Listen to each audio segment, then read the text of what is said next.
اور بہت پیاری ایک روایت ہے سیدنا ابو سعید خدری سے کہ نبی صلی اللہ علیہ وسلم نے اپنے اصحاب سے سوال کیا کہ کیا یہ مشکل ہے کہ تم میں سے کوئی شخص ایک رات میں تہائی قرآن پڑھے؟ ان کو یہ دشوار معلوم ہوا. ظاہر ہے ایک تہائی قرآن کا مطلب ہے 10 پارے.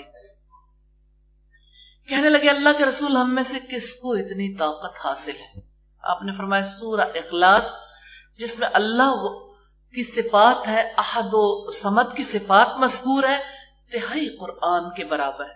سیدنا ابو ہریرہ رضی اللہ تعالیٰ عنہ کہتے ہیں رسول اللہ نے فرمایا جمع ہو جاؤ، میں تم پر 1/3 قرآن کی تلاوت کرنے لگا. جمع ہونے والے جمع ہو گئے. آپ تشریف لائے، قل هو اللہ احد تلاوت کر کے واپس چلے گئے.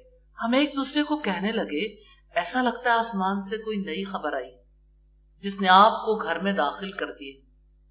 نبی کریم تشریف لائے اور فرمایا میں نے تمہیں کہا تھا میں تم پر 1/3 قرآن کی تلاوت کروں گا. آگاہ ہو جاؤ سورہ اخلاص 1/3 قرآن کے برابر ہے جس کی تلاوت میں کر چکا.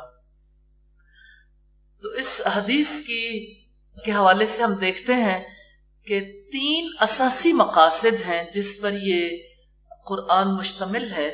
ایک تو اوامر و نواہی یعنی اللہ تعالیٰ کے احکامات ہیں، یہ اللہ تعالیٰ نے جن چیزوں سے روکا. تو عملی احکامات کا تذکرہ ہے جن میں واجبات، مستحبات، حرام چیزیں اور مکروہ چیزوں کا ذکر ہے. اس طرح قرآن مجید میں اخبار و قصص ہے یعنی واقعات کا بیان ہے، سابقہ انبیاء کے اور نیک اور برے انسانوں کے اور نیک اور برے اعمال کے جن پر ثواب اور عذاب کی تفاصیل ہیں.